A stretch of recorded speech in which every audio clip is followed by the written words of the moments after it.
সংসদের নবম অধিবেশনের প্রথম বক্তব্য রাখবেন মিস্টার হারুন। মাননীয় সদস্য, আপনার সময় 5 মিনিট।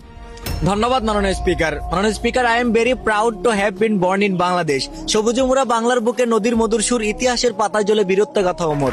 রক্তে রাঙা স্বাধীনতার সে অমলিন গান, হৃদয়ে বাজে আজও তার অগণিত আহ্বান। শ্যামল মাঠ আর নীল আকাশ দ্বারা স্বপ্ন আঁকে দেশ, বাংলাদেশ আমার গর্ব, তার ভালোবাসার নিঃশেষ। কিন্তু অত্যন্ত দুঃখের সাথে বলতে হয়, কবির সেই কাল্পনিক কবিতার বাংলাদেশ আজ ধ্বংসের শেষ প্রান্তে। মাননীয় স্পিকার, আজ আমি গত 1 মাসে দেশে ঘটে যাওয়া কিছু উদ্বেগ ও লজ্জাজনক ঘটনার চিত্র তুলে ধরতে চাই। মাননীয় স্পিকার, আমরা এমন এক দেশে জন্মগ্রহণ করেছি যে দেশের গর্ভবতী মহিলারা সরকারি হসপিটালে চিকিৎসারত অবস্থায় ধর্ষণের মতো জঘন্য কাজের শিকার হয়। আমরা এমন এক দেশে জন্মগ্রহণ করেছি যে দেশের ব্যাংকের সামনে থেকে ব্যাংকের এমডি কে গুলি করে মেরে সর্বস্ব লুট করে নেওয়ার ঘটনাও ঘটে। মাননীয় স্পিকার, গত কিছুদিন আগে চট্টগ্রামের রৌজনে প্রকাশ্যে অস্ত্র হাতে 6 জন লোক, এরা কারা? আর এত অবৈধ অস্ত্রের উৎস বা কোথায়? যুবদল নেতা মাসুদ হত্যাকাণ্ডের পর সবার মুখে ঠিক একই প্রশ্ন। অস্ত্রের জঞ্জনিতে রৌজন যেন এক আতঙ্কের শহর হয়ে পড়েছে।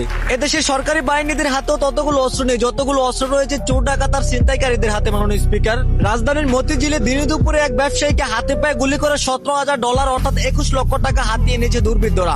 আর একটা মানুষ কেমন নিঃস্ব করে চলে যাওয়া শুধু বাংলাদেশেই সম্ভব। মাননীয় স্পিকার, মিরপুরের সেই ছোট্ট রামেশার রেশ কাটতে না কাটতে বগুড়ায় ঘটে গেল আরেক হৃদয় বিদারক ঘটনা। মাত্র 6 বছরের নিষ্পাপ রাহামণি প্রতিদিনের মতো ঘুম থেকে উঠে প্রাইভেটে যাওয়ার পথে নিখোঁজ। কয়েক ঘন্টা নিখোঁজ থাকার পর প্রতিবেশীদের বাড়িতে মিলল তার কাটা দেহ। যে দেশে রামেশা হত্যার আসামিকে মৃত্যুদণ্ড দেওয়ার পরও আপিল টাপিলের বাহানা দিতে পারে, সে দেশে একের পর এক এসব ঘটনা ঘটে যাওয়া তেমন দোষের কিছু না। মাননীয় স্পিকার, বাংলাদেশে পাসপোর্ট অফিসে ভোগান্তি, সরকারি হসপিটালে দুর্নীতি, চামচাদের 500 টাকা ঘুষ দিতে পারলে সিরিয়াল থাকে সবার ঊর্ধ্বে, আর দিন মজুর খেটে খাওয়া মানুষেরা থাকে সব ক্ষেত্রে পিছিয়ে।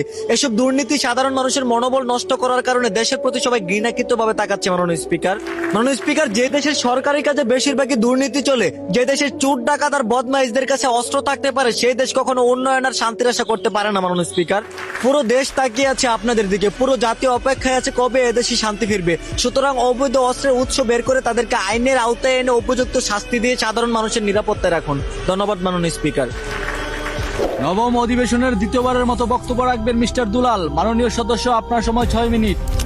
ধন্যবাদ মাননীয় স্পিকার, আজ আমি একটা তুচ্ছ কথার মাধ্যমে আমার সংসদীয় বক্তব্য তুলে ধরতে চাই। আমরা জানি এই পৃথিবীতে একে অপরের চিরশত্রু 2 পশু, শিয়াল আর কুকুর। অবাক করার বিষয় হলো যে এই 2 প্রাণীও আজ একে অপরের সাথে হাত মিলিয়ে চলে, একইভাবে চলাফেরা করে, একই প্লেটে খাবার খায়। কিন্তু অত্যন্ত দুঃখের সাথে বলতে হয়, এই পৃথিবীর শ্রেষ্ঠ জাতি মানব জাতি, আমরা মানুষ হয়ে আজ পশুর থেকে নিকৃষ্ট হয়ে গেছি। মাননীয় স্পিকার, কারণ আমরা একে অপরের সাথে হাত মিলিয়ে চলতে পারি না, একে অপরের ভালোটা দেখতে পারি না, কেউ ভালো কিছু করলে তাদেরকে হিংসায় জ্বলে উঠি। এভাবেই যদি আমাদের ভিতরে চলতে থাকে তাহলে আমাদের এই দেশ কিভাবে উন্নত হবে? মাননীয়